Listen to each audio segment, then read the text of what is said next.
আমি রিজিত করে আনছি, আমার বউ নিছি, ওর বউ আমি আনছি, রাজু করাইছি। হেও কষ্ট পাইছে, আমিও কষ্ট পাইছি, দুজনে কষ্ট একখানি হয়েছে, তারপর আনছি। ওই আমাকে পাড়ায় থেকে এক সারাই বউ নিয়ে গেছে গা একজনের, তার এই সারাই আবার তার বউ আনছে। এই জন্য আমরা সমাজ থেকে সারারে পুরস্কৃত করুম, এই বড় বড় অনুষ্ঠান করুম।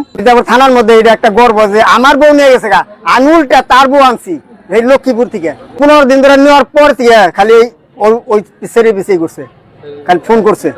এক মেয়ে আছে 3 বছর এক মেয়ে আছে, মেয়ে শুদ্ধ নিয়ে আইছে। ও আমার অটো ভ্যান চালায়।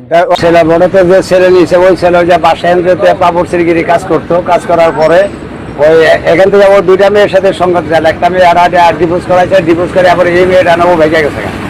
ভেজে যাওয়ার পরে ছেলেটা চালাইতো অটো চালাইতো, আর নাম হলো হাসান। অটো চালাইতো। বউটা নেওয়ার পরে ও কাজকর্ম সব ছাইড়া দেয়, ওই মেয়েটার পিছিয়ে ঘুরতে। আবার ওই মেয়েটা আর ওই স্বামীটা ওদের বাড়িতে 2 মাস না 3 মাস ভাড়া থাকতো। থাকার পরে ওই মেয়েটার নাম্বার ওর কাছে, তার নাম্বারটা সংগ্রহ করে ওই ফোনে যোগাযোগ করে ও এই সাতক্ষীরা লক্ষ্মী গ্রাম থেকে তারপর এই মেয়েটা যেভাবে হোক ও আনছে। এখন এটা বাস্তল এলাকা। আর এই গ্রামে থেকে মানে সবাই তারা এমন একটা প্রস্তুতি নিয়েছে, মানে আরে বড় ধরনের একটা পুরস্কৃত বা তারা আমোদ ফুর্তি করার জন্য একটা আয়োজনও করছে।